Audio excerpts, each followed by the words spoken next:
What's good, Commanders fans? Don't have a lot of time, so this probably will be a 2-minute video here.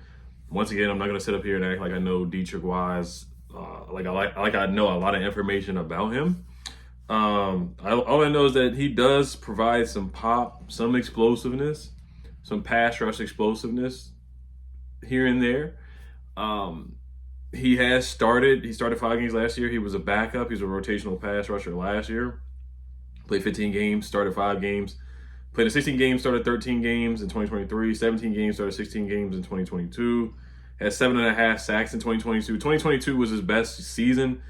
Former fourth-round pick out of, what college did he go to? Arkansas. 30 years old. Another 30-year-old guy, 6'5", 280 pounds. So he is a big fella. Defensive end, 5 sacks last season. So I know people are disappointed in the move. Is he our starter? Most likely he will be, unless we go out and get Zadarius Smith, who's still available. I mean, we could draft somebody in the first round, possibly. Maybe Mike Green if he falls, James Pierce if he falls, Shamar Stewart if he falls, possibly. But, it looks like we're not going to get Trey Hendrickson.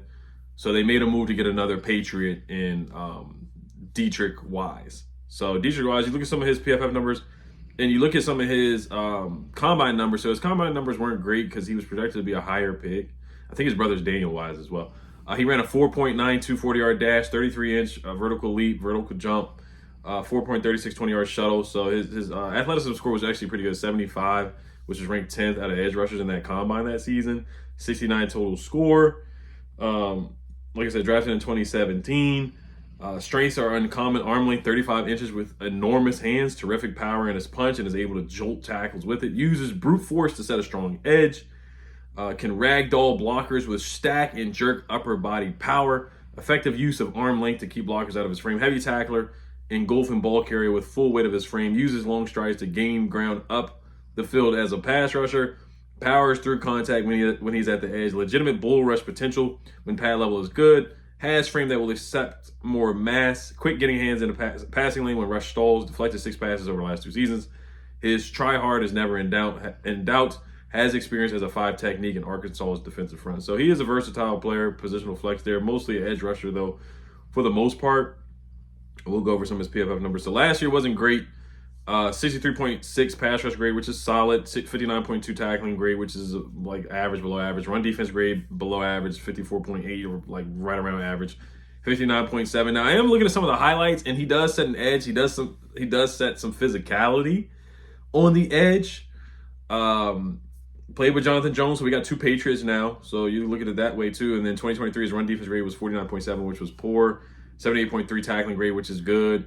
59.0 pass rush grade. But that 2022 season, I keep saying if we can get this 2022 season from one guy, if we can get this 2023 season from Jonathan Jones or this other guy, or if we can get this I almost said 1996, if we almost get this 2021 season from Eddie Copeland, that's his name, Eddie Coleman, the defensive tackle, Javon Kinlaw, if we can get college Javon Kinlaw, a lot of ifs and whatnot on these signings, to be honest with you.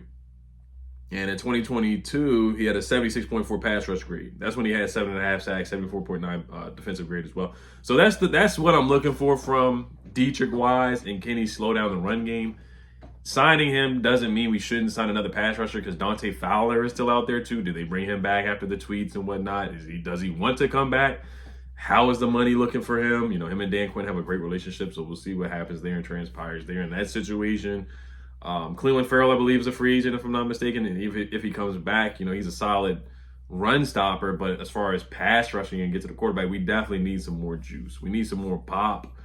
We need some more explosiveness to get to the quarterback and put pressure on the quarterback. Because right now, Dorrance is fine. He's solid. He didn't really get a lot of pressures last year. He was in and out of the lineup too. Deron Payne is solid. Johnny Newton, inconsistencies there as a rookie. And then you throw in Dietrich Wise, who's more of a rotational guy, not a legitimate blue chip top tier starter, and you're signing him for $5 million, I believe, which is why it shows you the production. I mean, he's not a bad player, but once again, you need some blue chip guys to get to the quarterback and get pressure.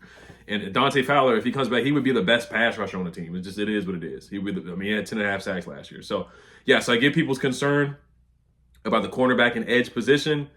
This is like a solid signing, a rotational starter type signing here for the Commanders, but there's a lot of work that needs to be done on the defensive side of the ball. To be honest, to keep it real, to keep it 100, there's some work to be done. Like I said, Zadarius Smith is still out there. Preston Smith is still out there. Azeez Ojulari is out there. Matt Judon, not the biggest fan of Matt Judon.